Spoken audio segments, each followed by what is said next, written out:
council to order for Monday, April 24th at 3 p.m. And I'll ask for a motion to adopt the agenda as amended, to add a in-camera session to discuss a legal matter. That will be number 12, which makes item 13 being the adjournment. So if I could have a motion from Councillor Nychuk that council adopt the agenda for the regular council meeting on April 24th, 2023 as amended. I'll make that amendment for you, Mr. Mayor. Thank you. All in favor? Carried.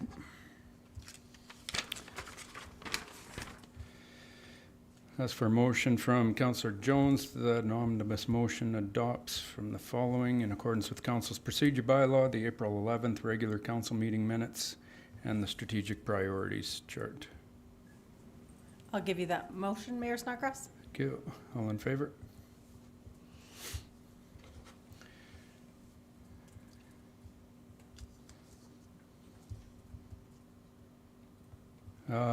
Section 4, public comments. Any comments from the public before we get started? See none, hear none. We'll go into the rate bylaw. David, please.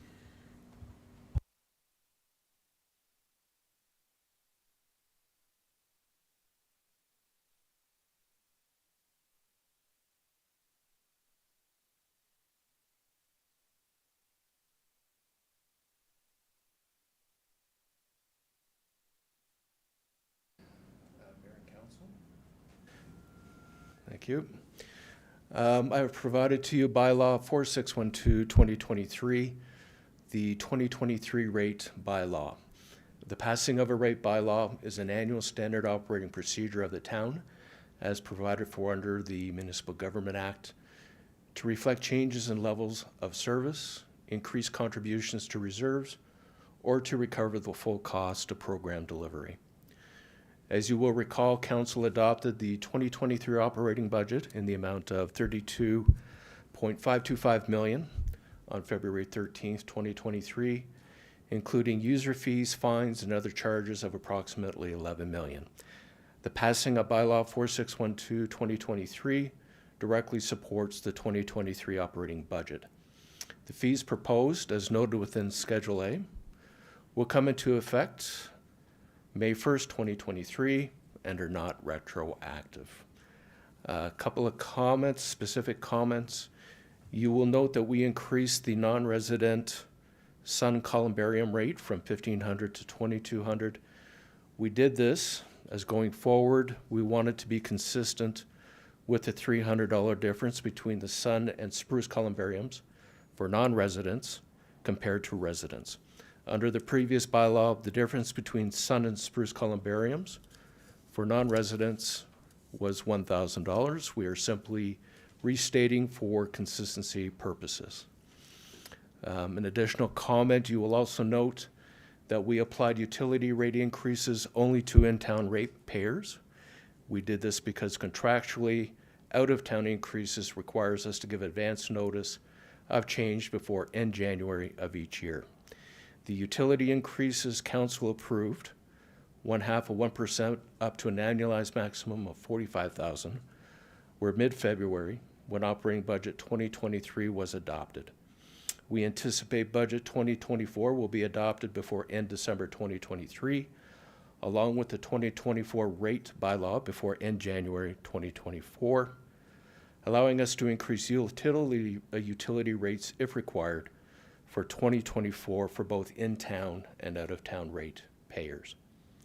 By passing bylaw 4612-2023, bylaw 4601-2022 being the 22 rate bylaw, and bylaw 4610-2022 being the amending 22 rate bylaw are repealed. That concludes my comments. Thank you. Thanks, David. Questions from council?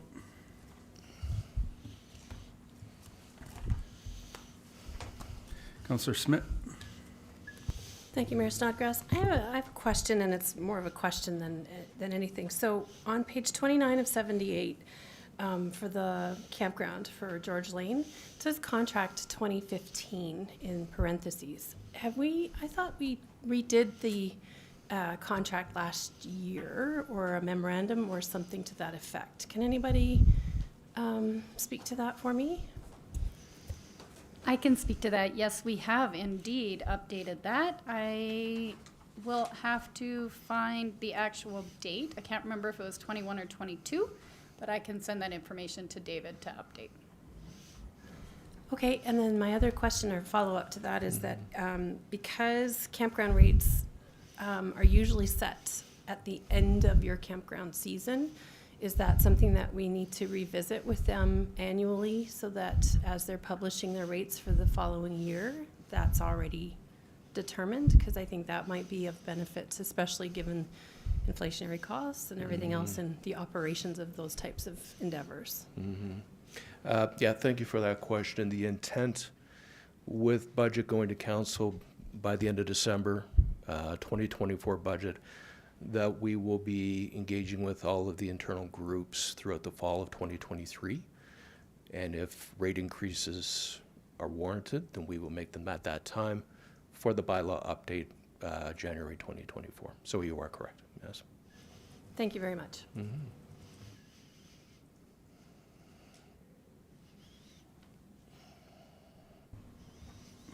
No other questions?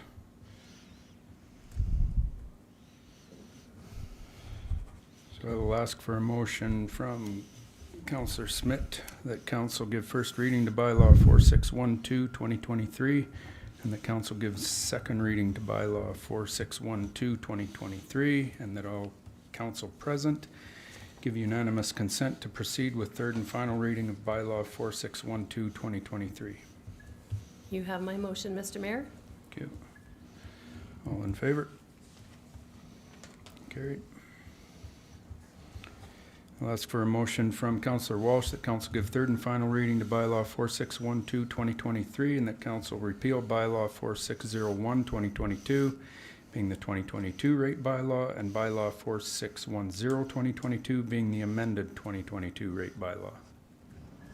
You have my motion, Mr. Mayor. Thank you. All in favor? Carried. Thank you, David. Thank you. Pump track construction, Kaylee?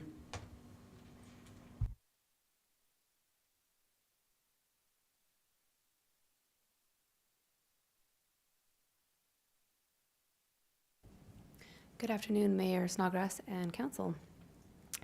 I am before you today as we are wrapping up the pump track.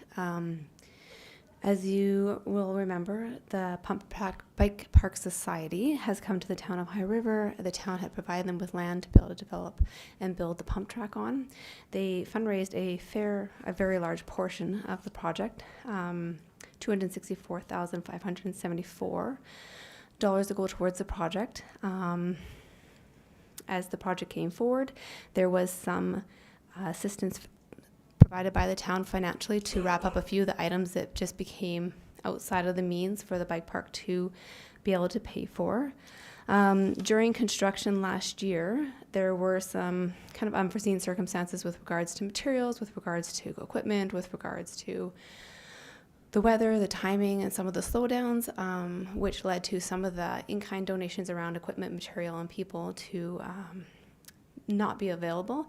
A lot of this was handled by Velo Solutions, who is the subcontractor to Canadian Ramp Company, in order to keep it going, because they had a schedule, so they had to get the work done. And so in order to stay on their schedule, we gave them the go, or the Bike Park Society and Canadian Ramp had kind of given them the go-ahead. In order to get the work, this was going to need to take place. They needed to bring in some labor, they had to bring in some equipment, and they had to bring in some material. So this wrapped up the project. Now, it was Velo Solutions that came forward and brought forward that there was some additional costs that were unforeseen and had been come forward. Now, keep in mind, the town of High River is not privy to any of these contracts. These contracts right now, the initial contract is between the Bike Park Society and Canadian Ramp Company. Canadian Ramp Company subcontracted Velo Solutions to complete the work. Velo Solutions is the one who, during the process of the construction, was able to help out where there was labor issues, material issues, and equipment issues. The total ask in the additional expenses that took place during the building of the pump track was $24,212.89.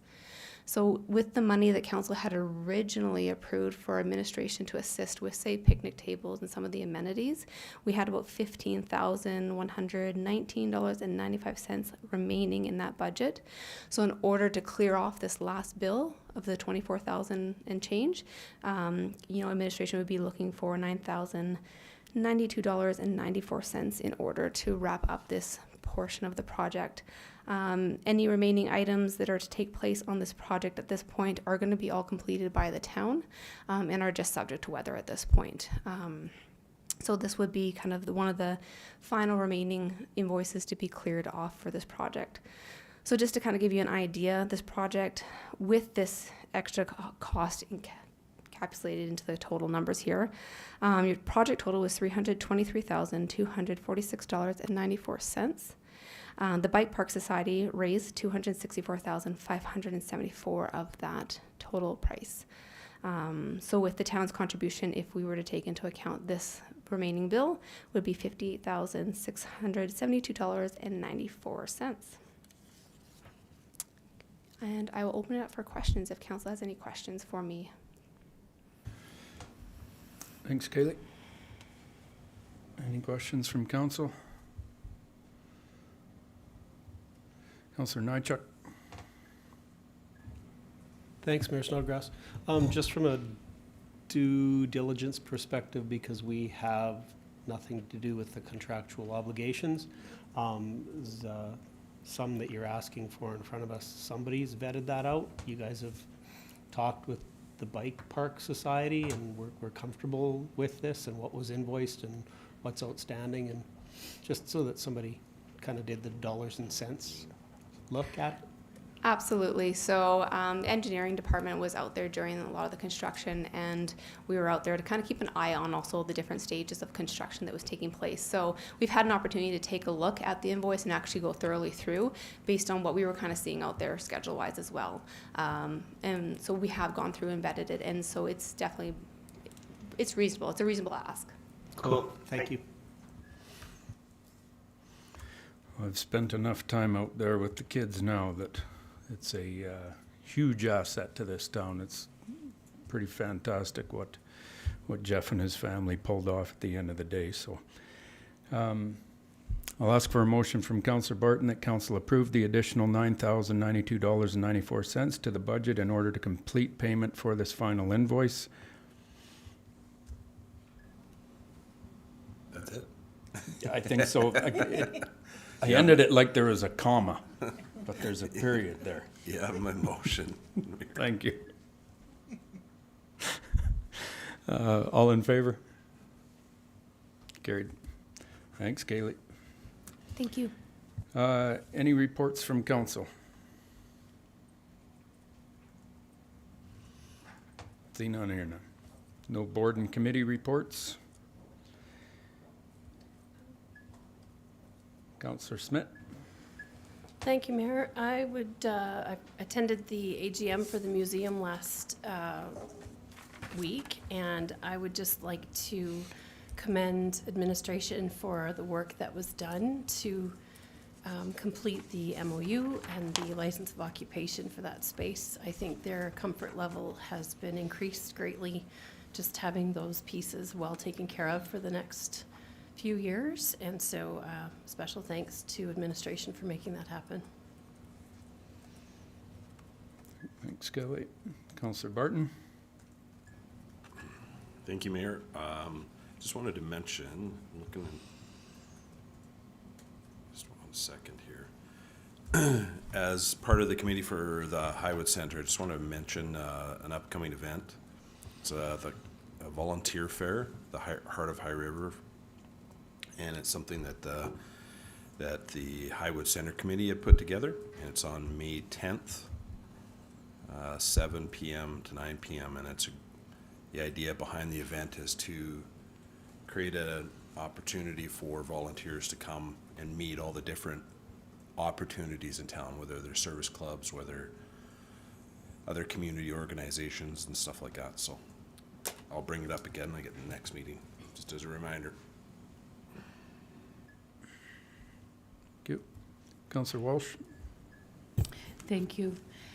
Shepherd Park this month, things are moving along quite nicely. They have 2 new members on their board now, Mary Jane Pfeiffer and Ken Perkins, and they're looking forward to the threshing bee on September 9th.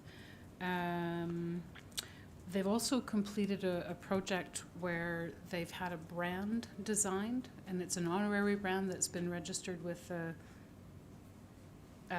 organization that oversees those things, and it is the initials SFP with a roof similar to the barn over, and they're going to use it to create a stamp. It'll be part of their logo. They're actually going to create an iron brand that they'll apply to different things. So that's kind of a fun thing. They'll develop swag over the years. That brand was done by one of the members who actually donated the cost of it all back to the society as well. They're developing the boys' cabin, which is the little teeny building that was used as the workstation during the repairs at the site after the flood. And so they're now going to bring that up to being an artifact where people can tour. So from the province, Fraser Shaw is coming to make sure that all of the things are accurate in there. Other than that, the community garden is sold out, and they're doing their walkabout and clean up like everyone else in town. So if anyone wants to, they can. And that's all. Thank you, Brenda. Councillor Smith? Thank you, Mayor. One more item. Coffee with Council is scheduled for May 1st, which is Monday next, from 10 a.m. until 11:30. And we are just sorting out the location, so it will be published as soon as we have that. But stay tuned on our Town of High River website. And if you really want to be keen, you can hear me on the radio on the 1st of May. We'll disclose the location. Thanks. Thanks, Kelly. Just another shout out to staff for the volunteer event that we had on, what was that, Thursday? Very well done, very well attended, and we had a great time and resolved all of Linda's issues while we were at it, so it was just nothing but success, start to finish. We had a lot of fun. So kudos to staff for doing that, and hopefully when Kieran leaves that our new staff will be able to pull off the same level of event. Cross our fingers. But we're crossing our fingers for you more than anything, so pull it. Thank you. Any public comments on anything we've discussed today or anything random? Linda?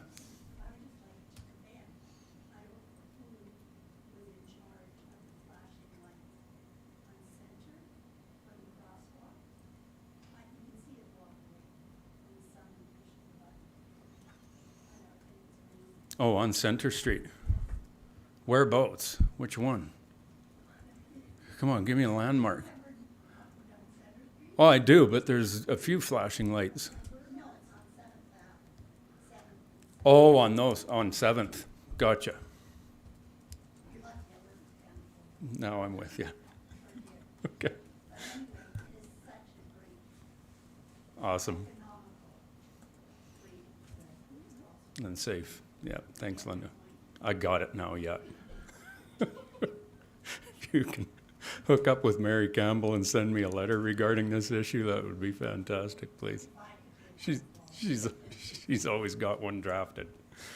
Sorry, ma'am?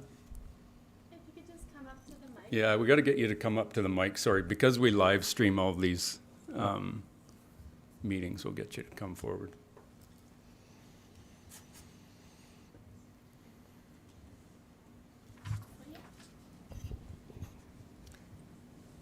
Whoops, thank you. And also because I'm short, I may have to sit down and you won't see me, but Well, we can move the mic over if you Okay. wish, but That's fine. Good afternoon. My name is Sharon Cook. I live at 523 Highview Park Northwest.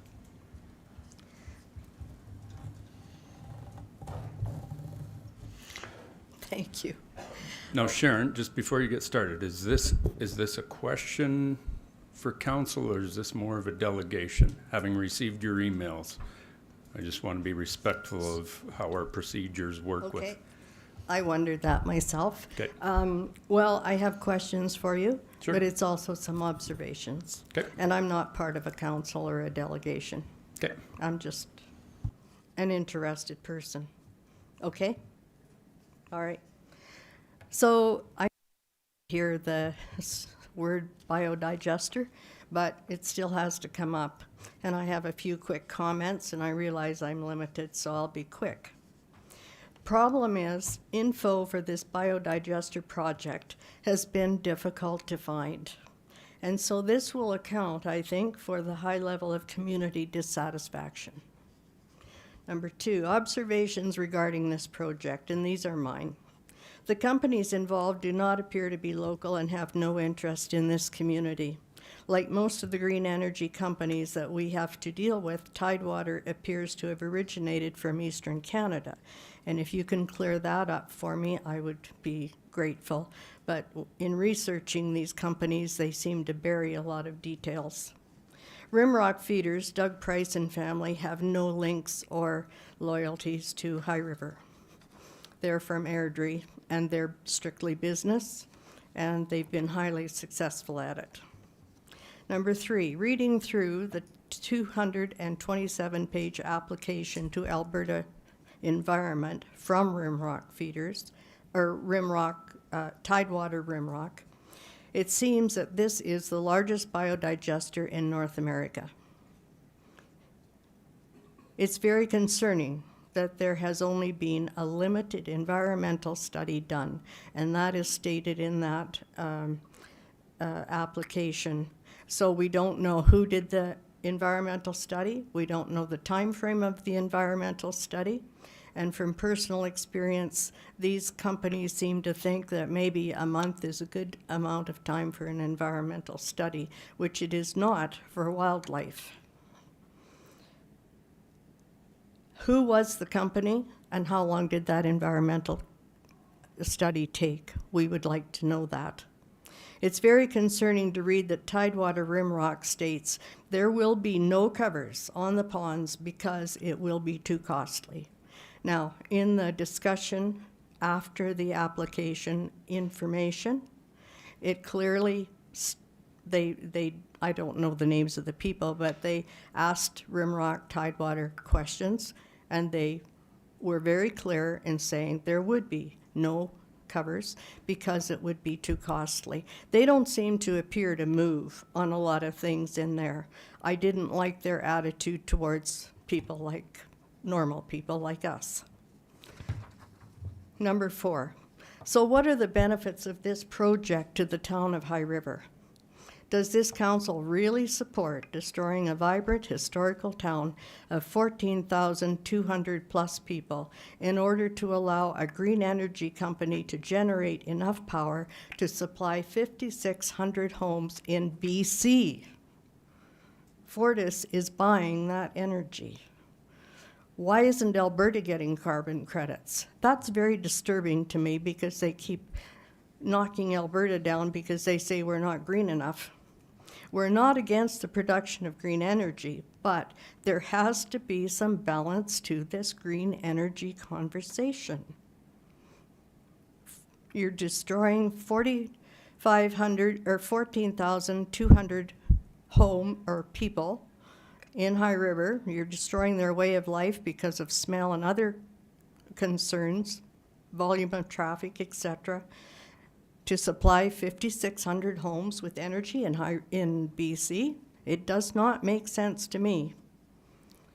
Destroying, yes, I covered that. So in addition, huge corporations are going to benefit by buying and selling green carbon credits for their profit. This is not about helping agriculture, or they don't care about eliminating the smell because they're not clearly interested in that.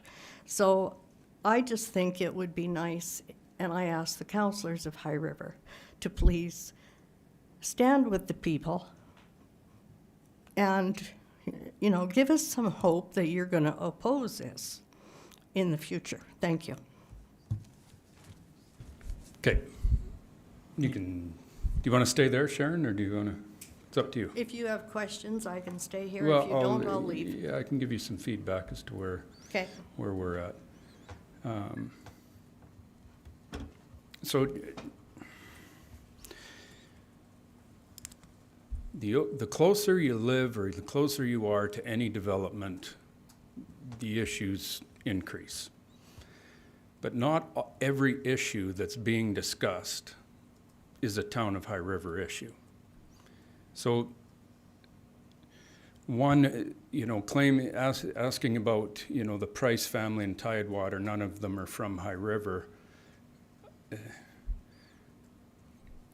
Do we want to only allow businesses that are people from High River? Nobody's allowed to come in and start a business? Like, we got to be careful with, you understand, right? We got to be careful with that. So, the fact that they came and bought a feedlot and they're operating it and now they're doing this, regardless where they're from, isn't an issue for the town of High River. It's just not. It's an issue that some people don't like, and that's why they want the biodigester shut down. That's fine, but if that's your personal piece, but it's not an issue for the town of High River. We don't ask for your driver's license when you want to open a coffee shop downtown High River. So we got to be careful with that one. So that's, and that takes care of Tidewater and now, and Rimrock with the Price family. I think they're from Acme. Yeah. May I interject, though? Yeah. These kind of people are about profit only, and they have no vested interest in this type of a historical town. Okay, but we're talking about people that are coming in. It's your opinion that they have no vested interest, and the fact that they're looking to make a profit is completely legal to make money, and not many businesses fire up to not make a profit. Well, Right? So the fact is, Sharon, that, the biodigester is not being built to fix the smell in High River. It's not being built for that reason. It is being built because they have a product that they can run through the biodigester, make renewable natural gas, sell that to ATCO, and make money. Mm-hmm. The offshoot of that, in that process, there may or may not be a benefit to High River as far as dealing with the existing feedlot smell, right? So their business is gas. That's how they make their money. The secondary business they have is the carbon credits and, it's selling the gas to ATCO, and then it's selling the carbon credits to whoever their customer is. That's just finding a customer. Like, it's odd to me in this country where we're all complaining about Trudeau not allowing us to send all our gas overseas, yet we're having trouble with just doing it with our neighbors. Like, that is Tidewater's customer. They have found a customer to sell their product to. We can go down the rabbit hole of whether we agree with carbon credits or not. That's a whole other conversation, but that has nothing and no interest of the town of High River to go down that fight. I don't think anybody wants to, it's just a fight you're not gonna win, No. right? So, But we can make things better, we or can. try to ensure that If you things are elect a better. different federal government, but that's about it, Yes. right? So, this is where I want to get down to kind of where the town of High River sits and what our concerns are, and because there's so many things that are in, and I completely understand. Those that live right beside where this development is going to go are the greatest impacted. There's no question. I get it. It wasn't there when they bought their properties, and most of them don't want to see it there now. I completely understand that. The environmental study, Michael and I, all of us have talked a lot about how this project is regulated and who's regulating it and everything else and what's required. Again, that's we can change those in the future. We can try to influence changes for the future, but it's not going to change anything with that application. That application is under today's regulation, period. That they won't change the regulation halfway through. That's where the application sits. That's just the way that goes, and changing regulation is years in the making to go down those roads, right? So then we get down to the number one issue with this. The number one issue that we have in High River is the smell of the feedlot. Everybody agrees with that. And everybody wants it dealt with somehow. And the discussion is, will the biodigester help or will it hurt? The ponds, of course, are one item that we've identified as being a potential issue, which is why we sent a letter to AEP, Rimrock, and Tidewater asking for that, for the liquid digestate to be fully contained so that doesn't become an issue. That's how Lethbridge operates. That whole operation is fully contained, and you cannot smell that Lethbridge operation. And everybody will say, yeah, but it's not the same thing. Well, it is still a biodigester. It's half the size, but it's doing the exact same thing that this one is. So that's why we sent the letter, because that was the biggest difference we saw down there, is that their liquid digestate is fully contained, and you cannot smell it unless you really think about it.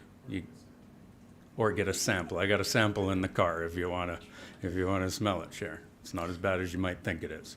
So that's where we're at. I get it that there's a lot of issues, Sharon, but not all of them reside at this bench. This bench has zero authority to approve or deny that project. Zero. We can ask, we can try to influence the decision makers, but at the end of the day, I know everybody's yelling at me because I'm the one that's become the target, but everybody's saying, well, why doesn't mayor and council do this? Why doesn't mayor and council do that? When will they oppose the project? It doesn't matter. We have no decision making on this project whatsoever. So. But you must have some way to influence it and say to them, this is what we have here, this is what we don't want to destroy. And Lethbridge is on the east side of town, this one is on the west side. And so we get the prevailing winds, and in town here, it is terrible if you're, I guess you're town people because you're elected up there, but truly, you have to admit that it's not very nice. It wasn't very nice last summer. But that's the smell of the feedlot, Yes. not the biodigester. So the But there's money in this feedlot. So? Yes, but it is related Like to we're the going down there like nobody- biodigester. It's a rabbit hole. Okay. Yeah, but and the other thing about the Lethbridge facility, Sharon, so you're aware, yes, it's on the east side. But it's surrounded three sides. One side's a stubble field, which will be developed, so it will end up in the middle. But right now, it's surrounded by three sides from, I don't know how many businesses around there. It's an industrial area with hundreds of people working within that area. So if there was a major problem, but there isn't. There's been one complaint to NRCB since that place opened. One. And it opened in 2017. And it was the result of when they pull the liquid digestate out, they take it out to farmers. And it was when they were offloading that the neighbor didn't like it. That's it. Nothing from the actual facility in Lethbridge. We walked around there. Everyone at this bench, we all walked around. And like when you're out, when you go inside, yeah. I'm not putting my hand up to work there tomorrow. But outside, you don't smell it. So that's the thing when we're saying that if this thing, and there's a very good chance that it's going through because it ticks all the boxes of the regulation. So there's nothing illegal or anything that they're doing. So, you know, when we look at it, do I believe that it is going to destroy the lives of 14,000 people? No, I sure don't. What we got to deal with right now is the smell of the feedlot is the primary thing that's upsetting people. So we all there's lots of different things, and you know, council can you know, we all agreed driving home that that was better than what we thought it was going to be, even the Okay. ones that were on the other side. So you know, can it help with keeping the pens cleaner? You clean the pens to feed the biodigester, which is what they need to make the gas. And in order to feed the biodigester, you got to keep the manure flowing through it, which keeps the pens cleaner. Cleaner pens means less manure, which means less smell. I'm not guaranteeing anything, but it sounds fairly logical to me. I know Linda's back there shaking her head, but I don't know how you can say that less manure. We got Sharon here. So Well, one final thing on that, or two if I may, I'll be quick. Prices do not have happy neighbors at Airdrie with their feedlot. That is a fact. I'm not here, we can't I go know, down the road but I'm just of saying- talking about.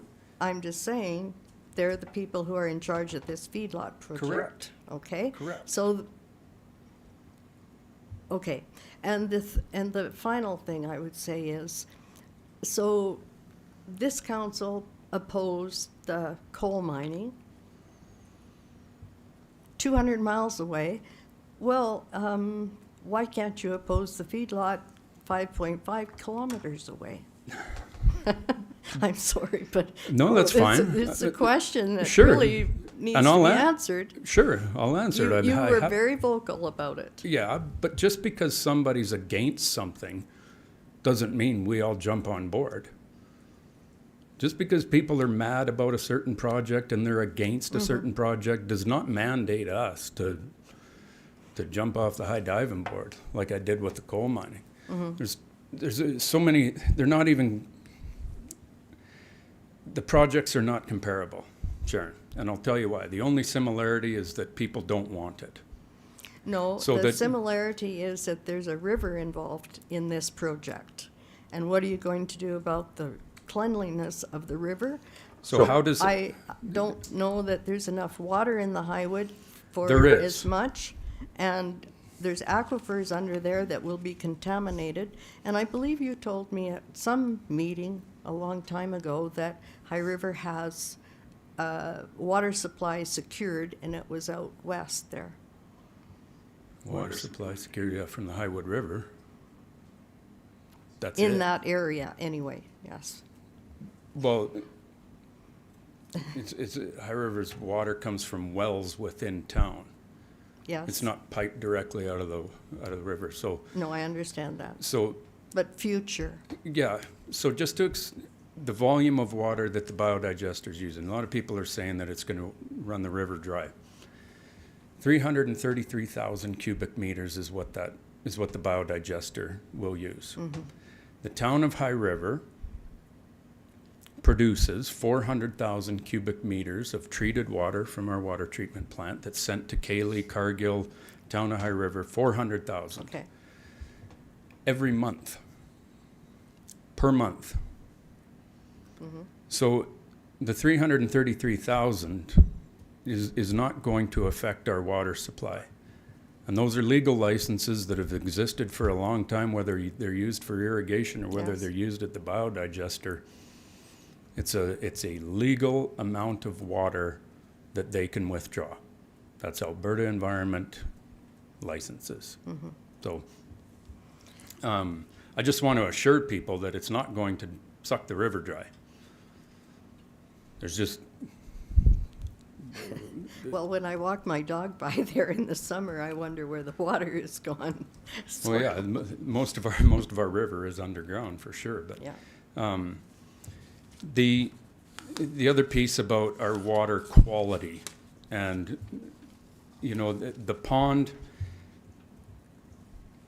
if the pond is built, we want them to contain it more like Lethbridge is in a tank system. But I guess even tanks can leak and have failures. But regardless, so let's just say it's the pond system. The pond is 1.3 kilometers away from the Highwood River. The water has two ways it can go. Normally, as we've seen through when we have floods and the big runoffs that come off of the feedlot, when we have like the 2013 event, that water goes down Tongue Creek. That's where it flows. It goes down Tongue Creek and then can make its 7-8 kilometer journey to the Highwood River, which would affect the people downstream from that point, but it's up High River's upstream, so it wouldn't affect High River's. Now that's assuming the water actually makes it to the river.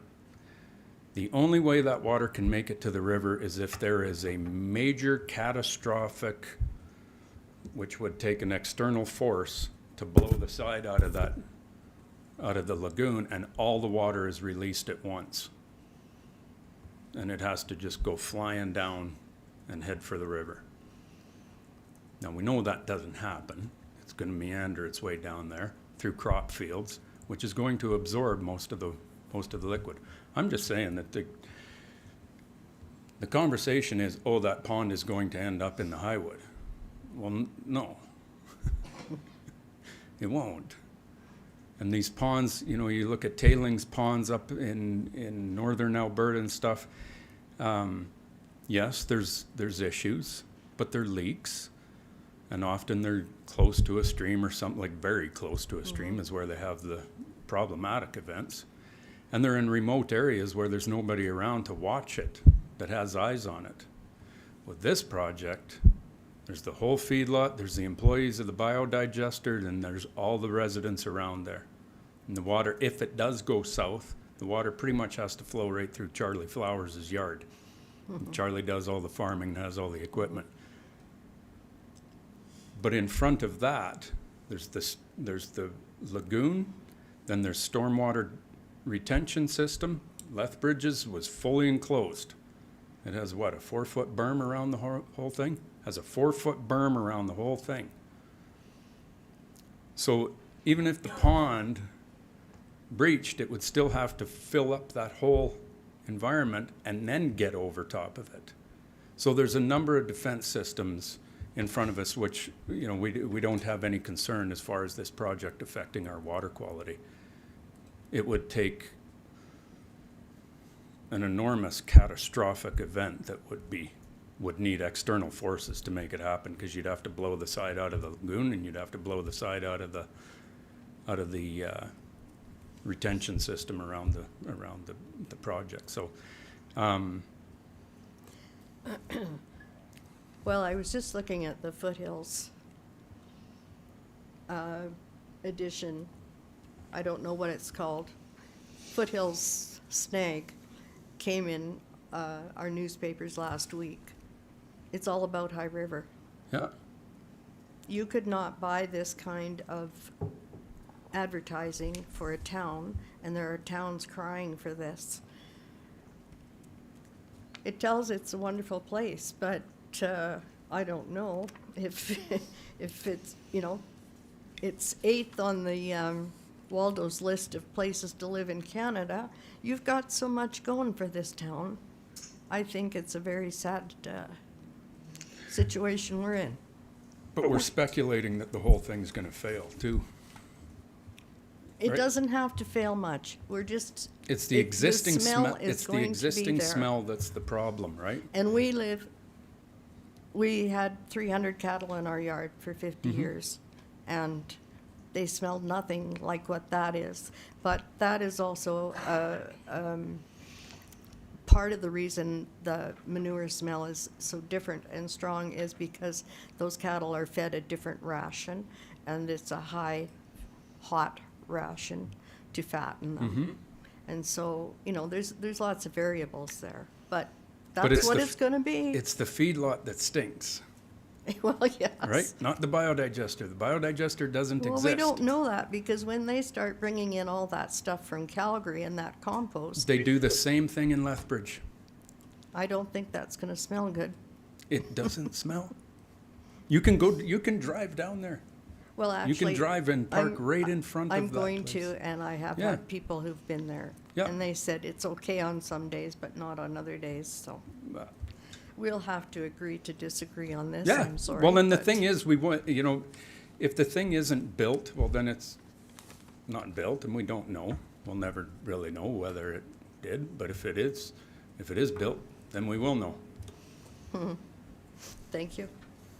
Thanks, Sharon. Appreciate the conversation.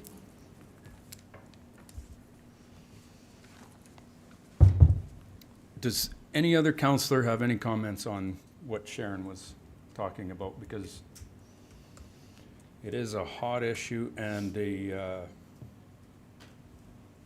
everybody's got thoughts on it. Counselor Smith. Thank you, Mayor Snodgrass, and thank you, Sharon, for coming to see us today. I would like to just offer a couple of thoughts. So the first point I wanted to clarify is that this council was not involved in the COLDA conversation, so it predates four of us sitting at the bench today.